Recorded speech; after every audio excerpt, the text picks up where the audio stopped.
बेटे आज हम करेंगे आपकी एक्सरसाइज 8.2 का क्वेश्चन नंबर 3।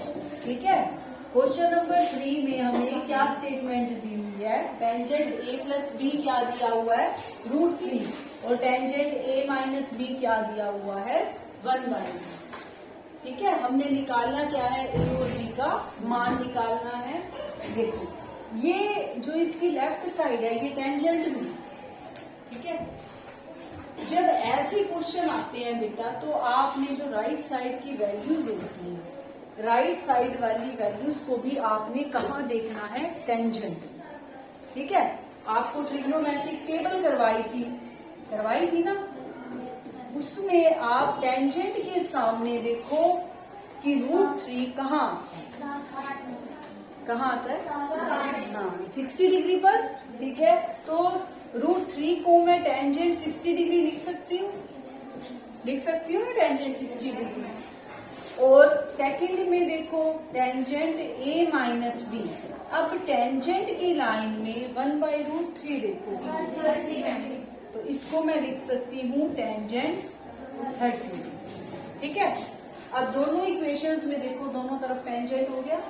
ठीक है, तो हमारी इक्वेशन क्या बनेगी, a plus b equal to 60 degree, दोनों तरफ से टेंजेंट कैंसिल। ठीक है, ऐसे ही सेकंड में a minus b equal to 30 degree. ठीक है, इसको दे दो इक्वेशन नंबर 1 और इसको इक्वेशन नंबर 2। अब हम बिल्कुल वैसे ही इनको सोल्व करेंगे जैसे थर्ड चैप्टर में हमने विलोपन विधि की थी, है ना। विलोपन विधि में हम क्या करते थे, x या y में से कोई भी एक, दोनों सेम बना लेते थे और निशान उल्टे। यहाँ पर देखो दोनों ही सेम है, a b और b b, लेकिन a हम नहीं लेंगे, क्यों, क्योंकि दोनों के निशान सेम प्लस प्लस के है ना, दोनों कटेंगे नहीं, ये अपने आप से ही कट रहे हैं बिना निशान चेंज किए। तो हम यहाँ क्या लिखेंगे, जोड़ने। अगर हम निशान चेंज करते तो हम क्या लिखते, घटाने। हो उससे भी जाएगा, उससे भी अगर आप करना चाहते हो तो कर लेना। बी से भी कट गया, a plus A 60 plus 30 degree, a क्या हो गया 90 डिग्री बाई 2, क्या आएगा 45। ठीक है, a की वैल्यू आ गई 45 डिग्री। अब हम b की वैल्यू निकालने के लिए क्या करेंगे, हम b की वैल्यू निकालने के लिए a का मान या तो समीकरण 1 में रखेंगे या समीकरण 2 में, आपकी इच्छा है, आप किसी में भी रख लेंगे। ठीक है, a का मान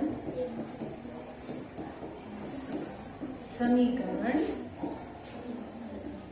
1 में,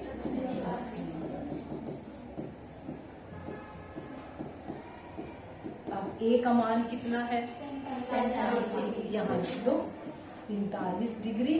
ठीक है, प्लस b बराबर 60 डिग्री। ठीक है, हमें निकालना क्या है, b, तो हमारा b कितना आ जाएगा 60 डिग्री माइनस 45। 10 में से 5 गए 5, 5 में से 4 गए 3।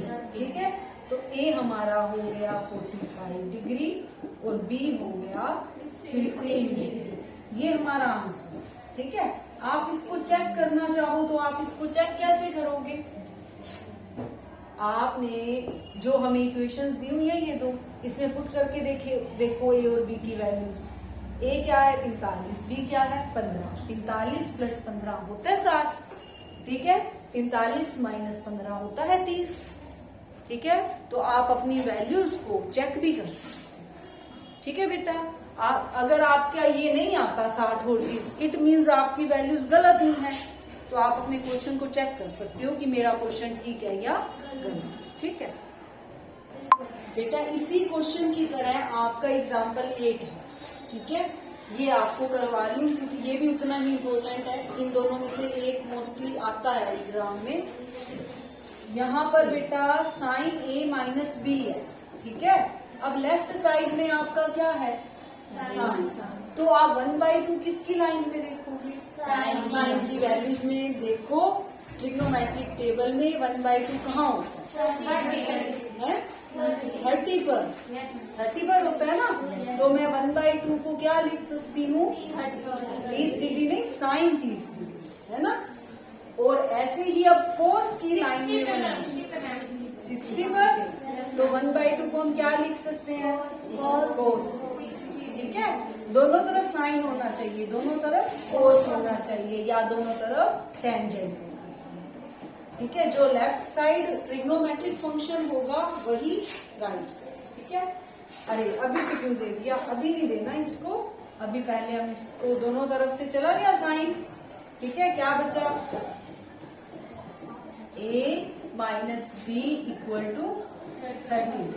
ठीक है, और नीचे a plus b equal to 60।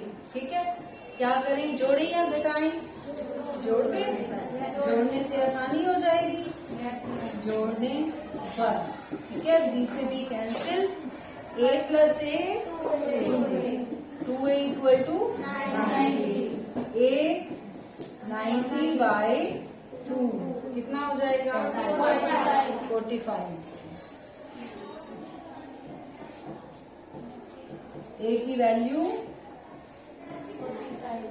समीकरण 1 में रखने पर a की वैल्यू कितनी आई है?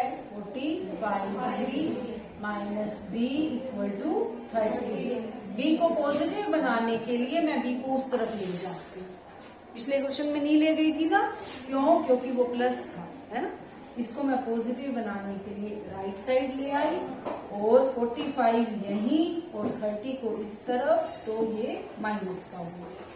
ठीक है, 45 माइनस 30 15। तो b हमारा आ गया 15 और a आ गया 45। चेक कर लो, इसमें रखो a माइनस बी 45 माइनस 15 30 और 45 प्लस 15 60। हो गया क्लियर?